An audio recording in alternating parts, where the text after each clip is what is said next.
Oh, awesome. Okay, so you can start and stop recording then. Okay, not yet. And to record on Teresa. No, it'll be on the cloud, so I'll have it Yeah, because I'm the because one. I asked you because I'm thinking. Welcome, everyone. My name is Dr. Nina Ha, and I'm the director of the APIDA Plus Center. And I am very excited to have Dr. Jinju, who is an affiliated faculty in the Department of Science, Technology, and Society, the Department of Philosophy, the Center for Human-Computer Interaction, and the Center for Future Workplaces and Practices at Virginia Tech. Dr. Zhu is currently serving as Associate Editor for Science and Engineering Ethics, Associate Editor for Studies in Engineering Education, and Editor for International Perspectives at the Online Ethics Center for Engineering and Science. He is also, there's a lot, you do a lot. Yeah.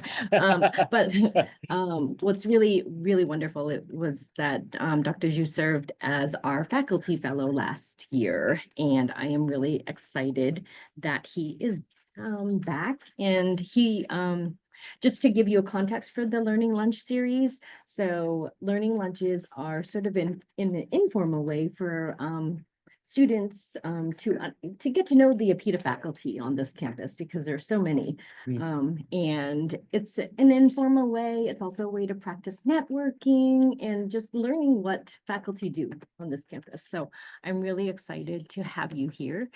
So my question to Dr. Zhu was, as every person who was featured is, can you share with us your personal and professional journey into higher education, into your career and profession? Absolutely.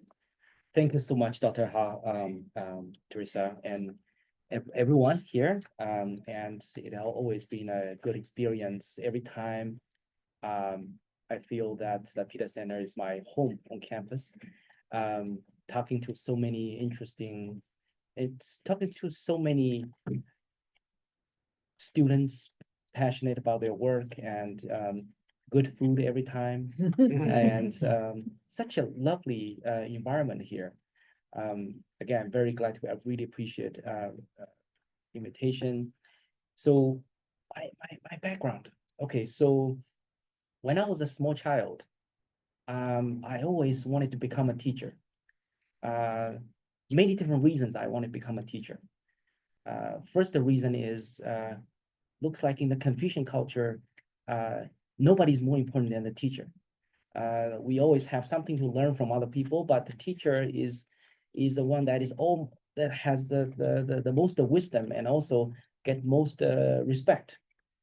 My dad wanted me to be a teacher as well, and although he wanted me to be an elementary school teacher, I was not very much interested in elementary school education, but my dad wanted me to be an elementary school teacher. It's because in my village, my dad always said, look how the teachers, like people are so nice to them, no matter where they are. You got a lot of respect and also good salary. A stable salary, but not too high salary. Stability, nothing is more important than stability. My dad told me that. But he passed away when I was in middle school. So he actually would prevent me from going to high school, because if I go to high school, then I'll go to college. Then go to college, then I wouldn't be an elementary school teacher anymore. But he passed away. Nobody was able to control me. And I told my mom, I wanted to find a place that maybe a place that I can be a little bit myself. So then I choose to study at a university. It's called Dalian University of Technology in China, which is in Northeast China. I live in the South, and you can imagine it's very far from home. So being a little bit distant from my mom made me feel like, finally I got to be myself. And the next decision I made to be really intentional is to marry a woman who actually not from my hometown, because to be that, then I can again be myself a little bit. I'm always in this kind of like a mindset, who I am, how to be myself, because I got a lot of influence from my parents. I hope I'm still on the track. I don't want it to be a little bit very distracting here, but anyway. So, but I want to be a teacher. But how to be a teacher? That's a problem for me at that moment. I didn't have much choice when I applied for undergraduate program. So, and again, a lot of influence from my family. My family all thought engineering is the way to go because engineering will help me get some good salary, well-paid job. Some of you probably are engineers here, I'm assuming. I didn't like it. I'm always in this kind of like mindset. I want to do something new. I don't like what I'm doing now. I want to do something new. It's just who I am at the time from like my personality. So I went to Dalian University of Technology to study materials engineering. However, that's not exactly I wanted to be because when I started my undergrad degree, I immediately noticed the school got a lot of influence. The school actually is quite interesting. It's a university. The university claimed that it's the first university completely built by the Communist Party. What does that mean? That means it didn't receive any kind of support or financial support, academic support from any other foreign countries. It was built by the Communist Party to serve the interests of the Communist Party. So now you can see actually every time there's some of the universities like that.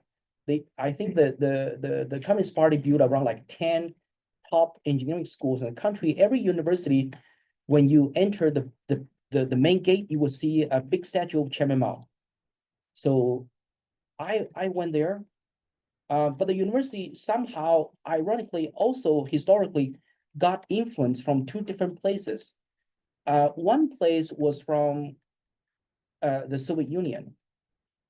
I don't know if anybody knows the Soviet kind of like approach to education, especially to engineer education, which is very much kind of like a planned economy, so like built on very specific, careful planning of economy and also education, right? So every person is considered as almost like an element of a big machine, for instance, right? Therefore, what you'll be studying and what you'll be doing after graduation, everything is determined by this big giant plan. And think about how that would affect the curriculum. Well, that basically means all the degree programs are very, very narrow, very narrow. These different degree programs are mapped to different steps of industrial production, right? So my major was called materials engineering, but actually a couple years before that, it was called casting. Does anybody know what casting is? Casting. Making like pouring. Yes, pouring like what's it called? Like mold. Molds. Yeah, you molds, and then you make like let's say the make a car, right? Make a car, then this the exterior, you make a car, right? And you do something like that. So my major was called casting. I didn't learn much about materials engineering in general.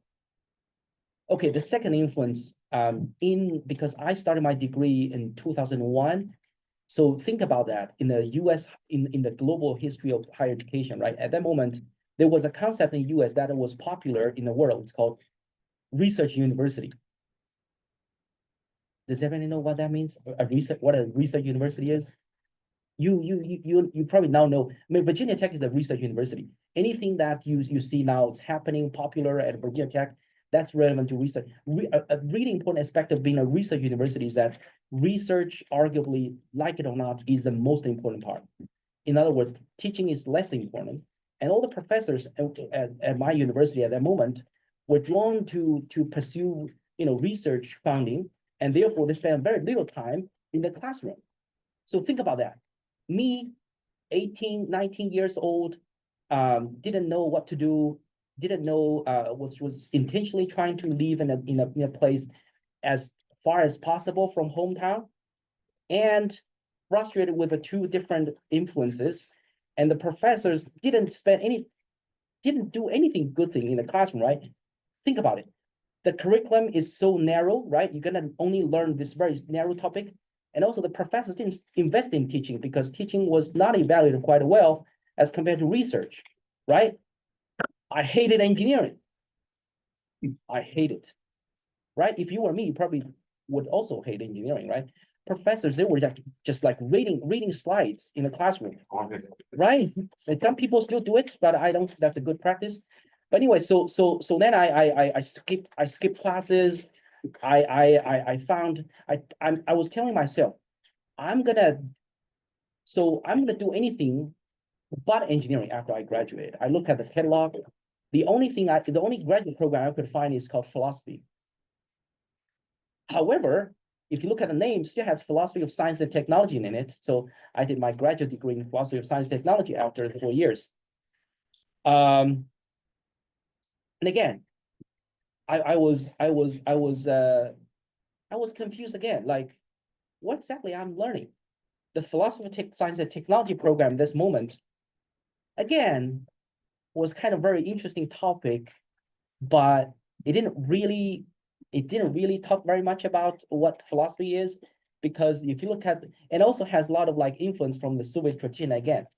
So then I say, well, maybe I should do something like more concrete, more than just the philosophical concepts.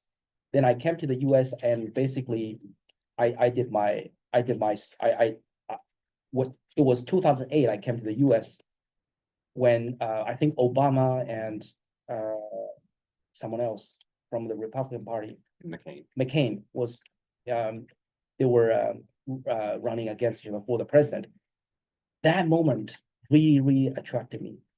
I thought this is the greatest country possible in the world. People were talking with each other like really in a civil way, right? They were, and I learned English basically from Obama. My English was poor. I basically 2008 I spent maybe 10 years learning English in China. Then the first day I came to the US, I realized nothing I learned about English in China was useful at all. I remember the first day I went to a restaurant with my professor, and I was telling the professor, I talking about supper, because I learned British English, and my professor didn't understand what that was. So anyway, but then my professor said, well, the best way to learn English is to watch television. So he gave me a television, and I learned from Obama. I was lucky, right? If I watched a different presidential candidate, my English could be even worse. You know what I'm saying, right? So I learned all these elegant words, like nice way of communicating from Obama. It was good. So then I was telling myself, because I was so much influenced by my American professor, who care more about two things. One is teaching students. Being a teacher is more important than just simply doing research. I still think research is important, but the way we do research in the US, at least the way I'm doing it, I'm not saying other faculty, has a limited like a reach, right, to people. But being a teacher is really important. You're influencing humans, like literally in the classroom, right? So then so the teaching part is important, right? It's aligned with my interest in teaching. But the second part is that I also realized American professors are, and at least at that moment, are very serious about research. Like, the effort put into research, like the higher ethical standards, regulating themselves and putting a lot of energy, making sure the knowledge produced is valid and also is rigorous and is ethical, right? So other people can actually replicate their studies, or the process is transparent so that you're not lying basically to people, right? So that kind of higher ethical standards really make me feel like I want to be here again. I want to be one of them, right? Because those people, they spend a lot of time reading and learn from each other, learn in their whole life. The goal is to be a good scholar. So then in 2000, this is the first time I came to the US, was actually funded by the Chinese government. The second time when I finished my PhD in philosophy of science technology at Downing University of Technology, I came to the US again, did my second PhD, because I love this country. I wanted to be here, to be one of them, to be a motivated scholar, enjoy my time every day with students. So I did my second PhD. In order to do that, I have to do a second PhD. you'll be wondering why I'm doing second PhD, because in the US, my first PhD wouldn't mean anything if I don't have a second PhD from a US institution. Does that make sense? It will mean something, but it wouldn't mean anything if I don't have US educational experience. So I did my second PhD in a more applied discipline called engineering education. I spend too much time talking about my personal life. Okay, about my research. Right now, I do two different. My research focuses on two different areas. I think the two different areas somehow are related to my my philosophy, my understanding of what society is, what life is, right? So I guess my understanding, I'm interested in the culture part. That's always my interest. So my first research area is the global part, the global engineering education, global engineering ethics. So I do research understanding how engineering students, by the way, I don't know if Dr. Ha actually mentioned so she mentioned I'm affiliated with many different departments and centers on campus.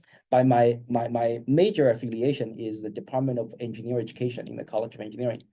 It's a department, the major goal is to study, to research how students, engineering students become engineers, how they learn about engineering, let's say. So my focus area is global engineering ethics, to understand how engineering students, undergraduate engineering students from different cultures, they develop their moral reasoning and intuition, or moral identity, you may want to call, across 4 years of their study, to compare how these different patterns might be different, right? Let's say a Chinese engineer becomes a Chinese engineering student becomes an engineer versus a US engineering student becomes an engineer, how their pathways might be similar, related to each other, or might also be different.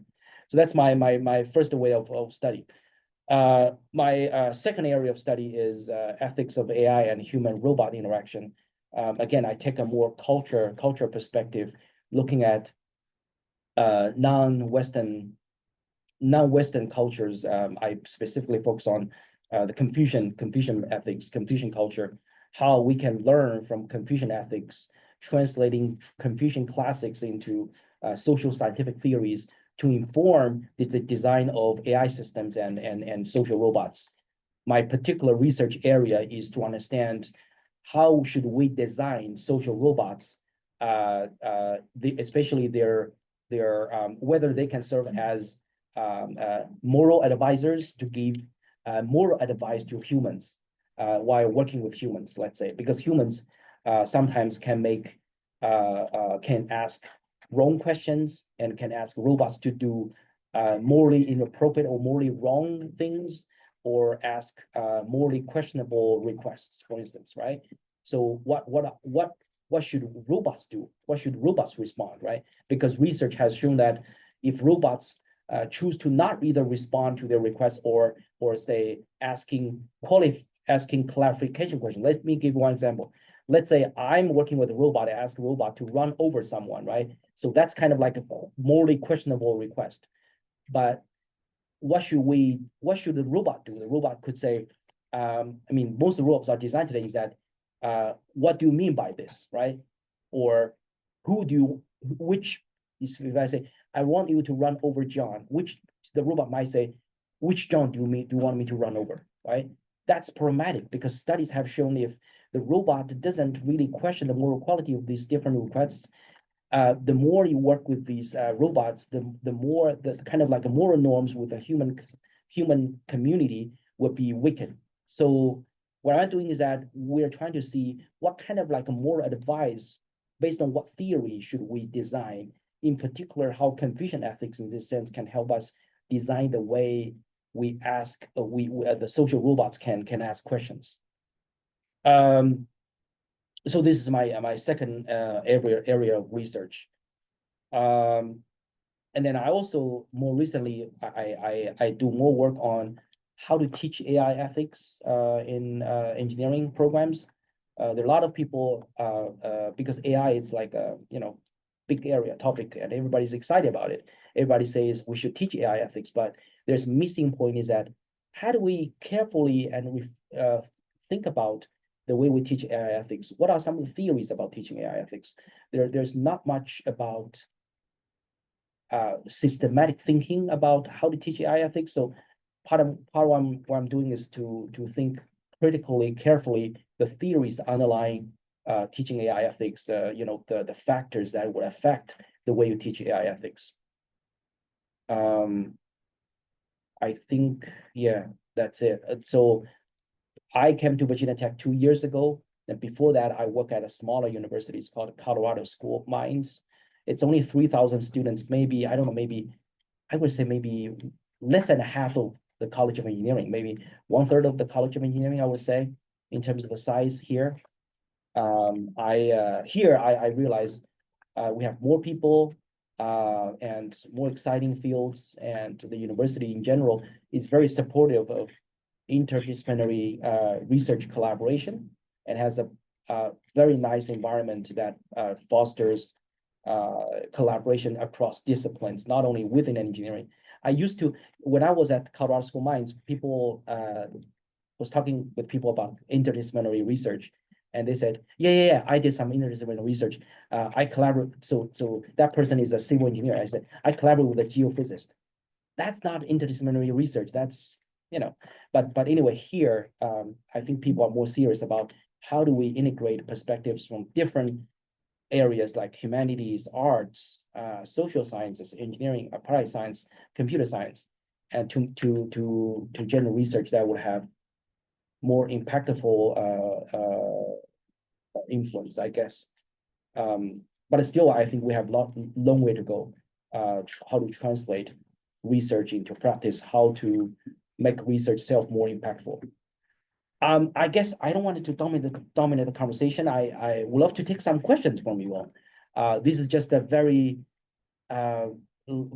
unorganized sort of like a sharing of my experience, but I'd love to take some of the questions from you all, because I've never worked in industry. I don't know, for those of you who are interested in working in industry, how useful my experience would be. But I do have a lot of experience in higher education.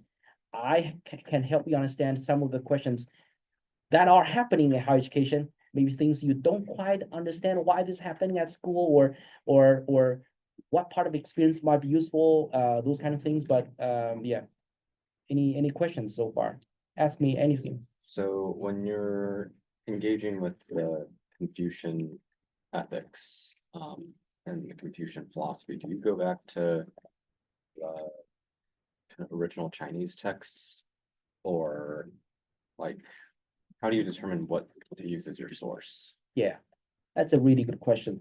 So I do go to the original classic text, but the classic text sometimes, if you look at the history, actually, the texts themselves were not very well organized, and there were a lot of people in the history contribute to the interpretation and reorganizing of these texts, right? And different cultures, different countries in, let's say, in Asia, they contribute all to this body of scholarship, the text, right? Like Korea, Japan, and other countries historically, for instance, right? But also more often I look at two other sources. One is the English translations of these texts, because the translation itself also brings insights and theories into the process, right? If you do the translation, it actually projects your theoretical understanding on the text itself. And also the fact that many different people do the translation, you can compare the different perspectives. My understanding is that I don't treat Confucian texts as something only belong to the Chinese culture. I think that should belong to the whole humanity. It's kind of like wisdom shared, that should be shared across cultural contexts. Whatever, it doesn't have to be applied to the Chinese context. Whatever you find it useful, you can get insights from the text. You could use it. And then the second source I'm looking at is more contemporary social scientists, like psychologists, cognitive scientists, business managers, scholars. They have done some work trying to translate these theories into their own fields. I look at that, what kind of translation they like, scholarly translation, research translation they did. So I look at the three different things. Yeah. Of course, I have my own perspective. You know, what I value when I look at these sources, right? I value more of the role ethics part. And I know there are other people who do it from different perspectives, like feminist ethics, or the people who have done it from virtue ethics, who have done work on from maybe other rule-based approaches. Yeah. There's also someone online. Okay. Can you unmute yourself and ask the question? Okay. Yeah. All right, thank you. Please, can you hear me? Yes, Dr. Dr. I don't know how my pronunciation might be quite skewed, but I wanted to ask, one of your research is on how to teach AI ethics. So I wanted to ask, can you kind of elaborate on possible future implications of, the AI ethics on engineering students? So let's say down to the next 5 years, what will be the future implication of, that research on engineering students? Okay, I so don't know you if, asked, if yeah. I'm understood. Yeah, so you're asking about thinking about the next 5 years. Yes, The research on AI ethics education, what impact it will generate on undergraduate students? yes, undergraduate students. Okay, yeah, that's an interesting question. So I have to be honest with you, I've just started this research. I don't really have a lot of empirical data I can share with you. I got three grants this year looking at the AI ethics education part, but I do think that I feel a little worried actually about. I feel excited, but also a little worried, concerned about the way we treat AI, the way we treat AI ethics, the way we treat AI ethics education. A lot of people, I think today are, especially in higher education, they're talking about the AI hype. I think there is an AI ethics education hype as well. And every school is doing it. People feel concerned that if we don't do it, that means we are outdated. Then we are not the first tier universities. But we think very little about how we are teaching it, and what resources we need to put into the teaching. I think one implication in the future might be if we don't do some fundamental research understanding why we teach AI ethics and what resources we need to bring to teach AI ethics, how do we engage students to teach AI ethics while teaching AI ethics, there will be some kind of gap. The gap will be even bigger between universities, for instance, right? I was talking with someone from a minority serving institution who is actually a tribal college. So I'm trying to understand because the National Science Foundation really encourages collaboration with minority serving institutions. So I was trying to use I don't know anyone from that institute. I use my friend's connection to hopefully to include faculty from the tribal college. But what they told me actually was very shocking. They were telling me that while other universities are building new programs to integrate AI into their curriculum and to teach the students about AI ethics in their courses, we're talking about different approaches to AI ethics education. We're debating between, okay, whether we should create a course, a standalone course in the philosophy department or in computer science, make it a required for computer science students, or we design modules including these courses, or we just change traditional machine learning assignments to make these questions more ethically relevant, right? We're debating between these different pedagogies. Whilst my colleagues at this tribal college, they told me that two things. One is that they even haven't started to incorporate any AI related module or even experience in their curriculum. So they are already behind in terms of AI education. And secondly is that they lack the infrastructure system to even collaborate with us. Even I say you don't have to do anything, which I feel really bad about it because I really wanted to include them in the design of the proposal. But also they said we don't have anybody on campus who can know how to even manage the budget for the grant proposal. So I found it, wow, that's so with university like Virginia Tech, other R1 university investing a lot of money into AI ethics education. And I think the gap is going to be even larger. So this is why I feel it's a problem. But anyway, the second challenge, I think that every time in the US, maybe more globally, there is an emerging technology, people will feel worried about it. Eventually, the technology didn't change much. The way we live maybe changed a little bit, but didn't threaten the humanity as whole. But I mean, you can also argue maybe AI is different. But I think the second challenge is that, is AI ethics education a new thing? Or we have done a lot of work in the past looking at ethics of emerging technologies, such as I don't know if people still remember nanotechnology, right? When nanotechnology emerged, a lot of people were worried and talking about, how do we regulate the ethical impacts of nanotechnology? People created journals called nanoethics, and US government invest money looking at the social ethical implications of nanotechnology. Now, nobody's doing nanotechnology ethics anymore. Did we waste money? I don't know. And then I think the second concern, I think, is that, is AI ethics education a separate new thing, or we're just reinventing the wheel? Or I guess as a researcher, I always feel like we don't do, in the US as researchers, especially in our field, we do a lot of work convincing people this is new, this is important, invest more money in our work, but we do very little work on, wait a second, maybe I don't need to have a new grant.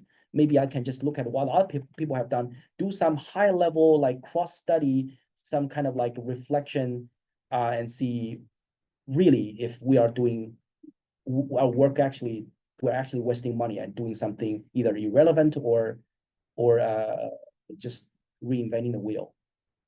So yeah, so I don't know if I answer your questions, but I hope so. But I will have more results to report maybe next year. Thank you so much for the response. Yeah. So much for the awesome presentation. But I'm also curious about one thing, just to mention the efficiency for grant spending and for engineer education. Yes. So in your opinion, when we combine AI with current higher education, is it possible that in close future, your study can contribute for how to make the higher education, and especially for the engineer department, be more efficient, and how it can achieve? Yeah, that's a good question. So you're talking about, I think I always distinguish between two different approaches to AI ethics, maybe in general. One is you looking at ethical regulations or governance of AI. I think you are talking about the other side is how AI could be useful to let's say promote ethics education for us engineers, or to promote engineer education in general. So how AI could be useful for reforming higher education in general. There are quite a few people who have been thinking about it, but for instance, a very important aspect of engineering education is teamwork. So I know some folks at Virginia Tech that be using AI systems even as simple as ChatGPT, for instance, some kind of like large language models to design some kind of system can provide. One is personalized feedback to students. Let's say you are learning a difficult concept in an engineering course, and then the TA is busy or the professor busy, but you cannot have like 24-hour TA all the time. So you can have a personalized kind of learning companion. And also while you are working on a team, so the AI system with some of the input from the team members can help you find other people, maybe you will benefit from their experience, and then help to build a effective team. That's something I know people are doing in computer science. I've also have seen AI has been used in, let's say, analyzing feedback, analyzing student feedback and student responses at a much larger quantity of data, which sometimes used. So as a professor, if I teach the first year class, we have like hundreds, thousands of student assignments because these classes are large, right? So all students have to take it. But as previously, as a human, I can't, my cognitive ability doesn't allow me to understand the big patterns among students' responses. Now you have this AI system, you can train the AI system to help me understand what are some of the major issues students are facing, let's say very quickly, let's say it can help you understand, oh, this is a part of the coding that student didn't understand based on the response, the thousands of the responses. Then I can, maybe give more feedback next time. So these are two examples I can think of maybe people are already doing to help engineer education. I don't know if I answer your question, if you had any other questions. Okay. Anyone online again? Anyone with questions online? Yes.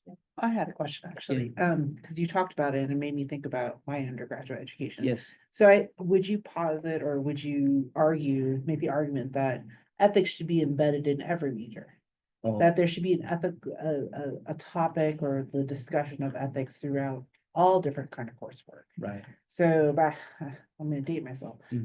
I took a bioethics class when Right. in order to graduate, it was a required course. And what in that class, we talked a lot, at that time was Dolly, the Yeah, shape, the those- cloning. yeah, And we clone. talked about cloning and Right. whether just because we do have this technology, we have these technological advances, should we do Yeah, it, right? Yeah. And so I would argue that ethics has been sprinkled in throughout STEM education, but maybe it's just taken on a new form, like AI. Yeah. So should we be just because we have the AI technology, should we be using it in this fashion? Yeah. Would you argue that would be a greater thing? Like you talked about, Yeah. oh, we have nanotechnology ethics and now we're having AI Yeah, ethics. yes, Would yeah. it just be better to just have engineering ethics and that Yeah. just be embedded within the curriculum?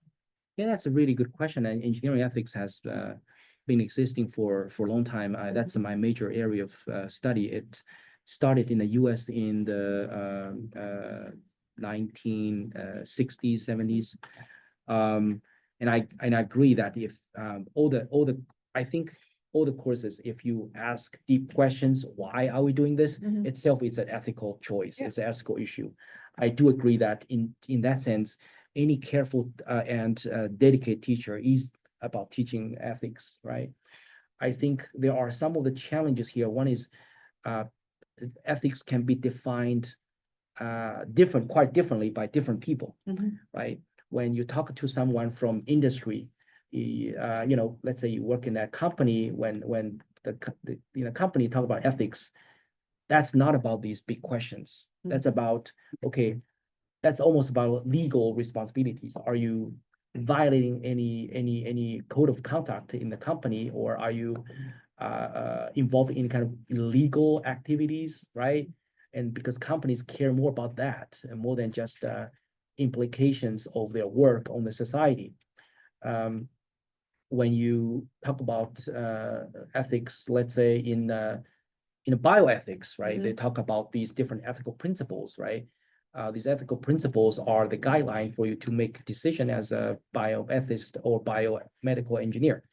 There are other people like you mentioned earlier. They ask about big questions, right? Like let's say who I serve as an engineer in the future, whose benefits my work will contribute to, right? Am I doing this only benefiting large corporations, or am I doing this to benefit those people who might be marginalized, who never have anything to say in the decision, right? This design process. I think often in higher education, there are several challenges to teaching ethics. One is a lot of professors, they think that ethics is a specialty, which I tend to agree. Therefore, they feel either they feel less qualified for teaching ethics. Secondly, ethics is very complicated. Sometimes it's also always intersects with some other fields are not easy to discuss, such as religion, such as diversity and inclusion, right? Such as social justice. So if you bring that ethical issue, it will automatically be connected to other dimensions of like, you know, social justice or religion. These are difficult to address. So some professors might say, well, maybe I should ask philosophers to teach it. It's not my obligation. It requires additional training and additional work in order to teach it in a good way. And a third one is that my research also shows that there can be negative consequences of ethics education if you don't design or teach properly. So some professor might realize, oh, I don't want to generate harm on students if I don't have the knowledge, let's say, to teach issues like this, right? You know, clone issue now. There are other issues now are also very, very controversial, right? Using, let's say, AI in the you know, in some of the maybe national security projects or, you know, other projects. How to understand that, like in using it in the military applications, how do you address those, right? So some people might say, oh, I don't want it to generate, you know, harm on students if I don't have this kind of expertise. Yeah. Any questions? Doesn't have to be related to research. You can ask other things too. I'm happy to answer research related questions too. Yeah. Like, yes. Curious about another thing. Yeah, Probably not please. very relevant to the AI and that. That's fine. No, that's fine. But it's something like engineer education, Okay. because during pandemic, which is past Yeah. for at least 1.5 years, there are lots of online data based on online education. Okay. And is there any summary or consumption generally based on that online education and online higher education relevant topics? I'm not just curious. Yeah, online. What you're saying is that Because now we are still using online system to teach. Yeah. I mean, to review paper and to train student and AI Yeah. assessment works. Yeah. So we just want to know, yeah, so you're interested in knowing especially in the engineering program. The- I know there are Yeah. undergrad students use online database to search for result answers. yeah. On their previous quiz, but what I Yeah. mean is, Mhm. how does, I mean, lots of students here, I mean, people here are TAs, some postgraduate students. Mhm. We will teach one day, Mhm. no matter sooner or later. Mhm. We probably will involve with contribute to the online platform. Mhm. And AI probably will be used Mhm. for Mhm. pre-teaching, I mean, scoring or whatever. Yeah. Yeah. What's your, I mean, what's your field can contribute to or would like to share with us? Yeah, I don't do much work related to that. It's more some people in education technology and virtual learning, they do a lot of work related to that. I can share with you is that again, I'm an ethicist, so I sometimes I study you know, issues that people feel are morally challenging. I think I think with more, I think the use of the COVID, by the way, the COVID pandemic, itself didn't, I don't think it has something to do with the technology itself, the online technology itself. It's just this kind of like pandemic changed the way we learn, changed the way we position ourselves in the cyberspace, I think. I've seen people who have more interest in exploring what they can do online. I remember when I was okay, so here's nothing. I don't know if that's relevant or not to your point, is that I remember when in the COVID, I was still in Colorado. My university at that moment was doing a lot of investment in online education doing a lot of online education, Yeah, so I right? think it's Yeah. something like, we've already, just like you mentioned, to make Right. the study more efficient. Right, So we've already invested a lot in online Right. education, but nowadays it seems, based on your description, the online education is a hotspot no more. oh, sorry, It's a hotline no more, and nobody want to put more time to summary and analyzing this virtual learning, right, and everyone switched to other fields. yes. Yeah, so that's my concern is that after COVID, people realize that there is still value in-person learning. And then the investment we did in COVID and didn't last long very much because I at that moment I think the university is often trying to because there was some kind of like financial challenge as well. They're trying to justify this kind of like investment in online education. They at least at my university, the leadership was trying to communicate a message that learning should be online. So online should be like the dominant approach in the future. Imagine the future of learning. That should be everybody should just I still remember the story they shared with us, like, oh, you can ride, you can stay at the beach and do learning, right? You can be on a bus and also working on an assignment, right? These are like images in COVID. I remember my university basically they were feeding in my brain. They were saying, oh, okay, that's something we should do. Maybe we all think about in the future with AI and other technologies, we liberate learning, right? We're not, let people constrained by the physical space, right? You can learn anything. You can learn anything anywhere. There was one story my university, one of my colleagues shared with me, because the director of online learning at Mines, in order to convince the faculty in different departments to adopt the technology, so they had to visit these different departments at faculty meetings. Now, one question, I was in humanities department, humanities people, they like to question everything, right? And they said, oh, I think you can put like a STEM degree online completely. My colleague, who's the director of online learning, said, well, you may not, you may think about it maybe next year, because even chemistry student, then you can do experiments at home. And my humanities professors was very scared, saying, how come you can do experiment at home? Wouldn't that generate exclusion? And my friend saying, oh, no, actually you stay at home, you take this online class, and the material will be shipped to a home, and you don't have to do it at home. You find the nearest collaborating, maybe factory, whatever company, who can share their laboratory or equipment with you. Then you go there and do the experiment, and then you finish it. Look at that. And then I'm not sure how many people actually did that degree. But anyway, so now people realize, oh, the COVID is gone. People realize, I think there's a logic behind is that education is about capitalism, right? No matter when you are in COVID versus post-COVID, whatever is the most economic way to gain money, to gain profits, we'll do that.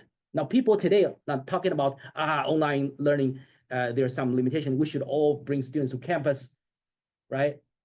It's more valuable to learn in person. What kind of experience is that? It's learn person. You get to talk to real people.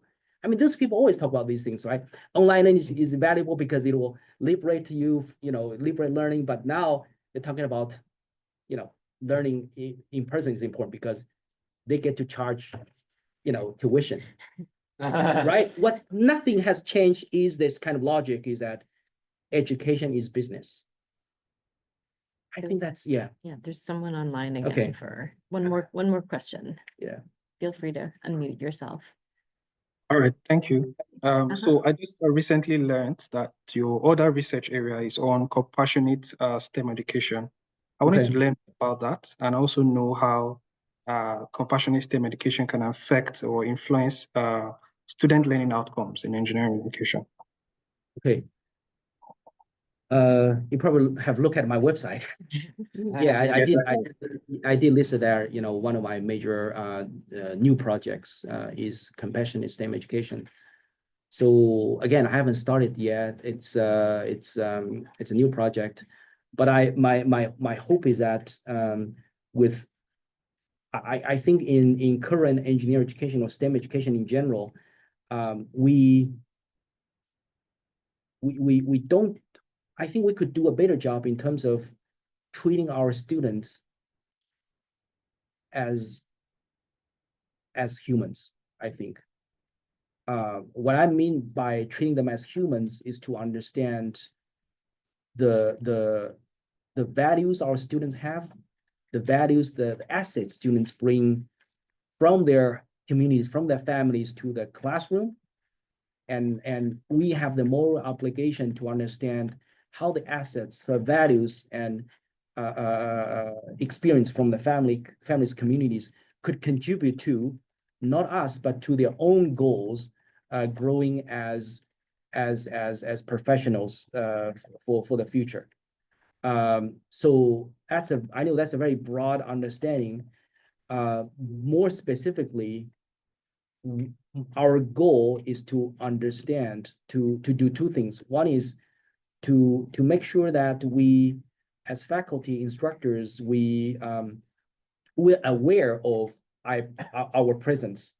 We're aware of that the way we show up in the classroom, the mindset backdrops we bring to the classroom do have impacts on students, not only their academic learning, but also their growth as persons. Therefore, we should all strive to create inclusive learning environments for students.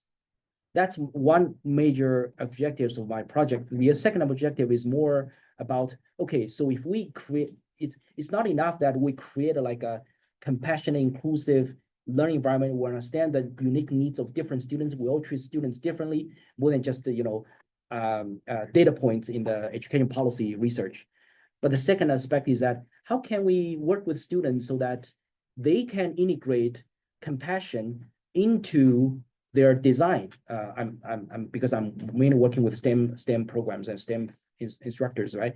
Into their future design, future research, so that the technologies they're generating, like AI systems, they'll be a little bit more caring, for instance, caring about people who probably politically have less power or have less to say in the decision making processes in traditional AI. Let's say, right, AI. When you think about AI, it's almost about big corporations. It's about federal government. It's about national security. Right. I'm sick of talking about national security now. I just came from National Science Foundation.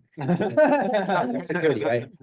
Talking about and those kind of like military, using in the how can we use AI to basically help with missiles, for instance, right? So we have those are like dominant images, but we have other areas AI can serve. So yeah, okay, good question. So yeah. We're getting closer Close, yeah. to our time, but there's probably time for like maybe one more quick question. So if anyone has any kind of quick questions, we'll be happy to kind of answer that. Otherwise, Jen, do you have any like burning thoughts or comments or things? Oh, sorry, we just had, go ahead and unmute and you can ask a follow-up question. I have one quick follow-up question. Thank you very much.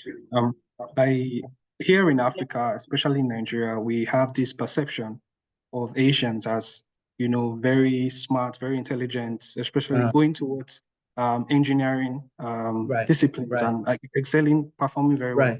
So it was quite interesting for me to see you taking a different path. So I wanted to ask, were there any criticism along the way when you took this path to go into education? Were there any criticisms along the way, with your friends and saying, okay, why didn't you go through a traditional, maybe computer science, engineering kind of pathway? Yeah, I can give, that's a really good question. I can give you two responses. Both of them are less optimistic. The first one is I do see that there's a image around what Asians are supposed to do, right? In STEM fields, in computer science.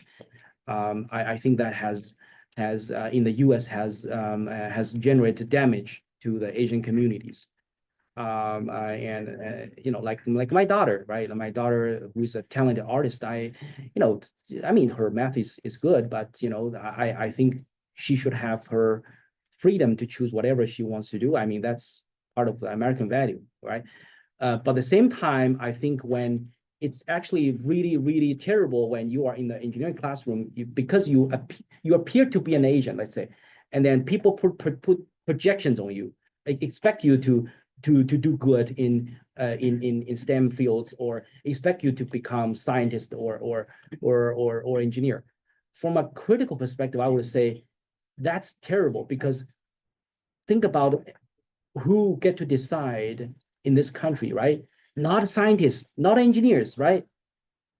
Right? Don't you think? You would think that engineer would have a lot to say in the Congress? No, right? Who are those people who make decisions, who will change the way we live, change the way the US is interacting with other countries? Politicians. How many politicians are engineers, right? By convincing Asians to be scientists or engineers, you basically are putting like a what people is called a ceiling, right? Ceiling, yeah. It's sitting there, right? Mhm.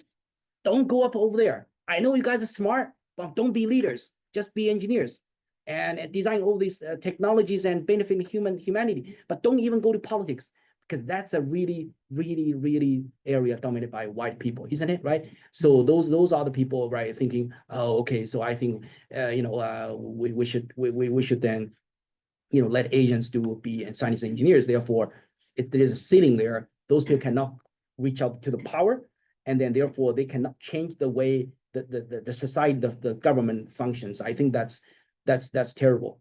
But the other thing is that going to higher education, I think that's a lot of Asians, they came to this country. They think that's the only way they can do in order to find a reliable job and stay here, especially those Asian immigrants, which is also very, very, very unfortunate, I guess. Yeah. Anyway. Anyway, and that concludes kind of our Q&A portion. I want to thank everyone who's joining us in person and also online. We've got for our online folks, there are a link in there to a lot of the upcoming events that are happening in the center. We encourage everyone to come out. We've got a couple of cool events happening next week. One of them, a couple of them are intersectional with El Centro to celebrate Hispanic Heritage Month, one being Filipinos and Latinos Primos. That'll be pupusas. So if you enjoy the pupusas, that'll be actually in Newman Library in the multi-purpose room or Goodall room. And then we'll also have a kind of a talk with a researcher from Johns Hopkins University who will present and talk about his research on the first Asians in the Americas. And you'd be surprised how many the influence of like Chinese folks in Mexico, in kind of Latin American countries. And so a lot of ships and Filipinos were picked up on the way, kind of coming towards the Americas, landed in Latin America. So he'll talk about his research and all of that. So thank you everyone for participating. I'm going to stop recording now.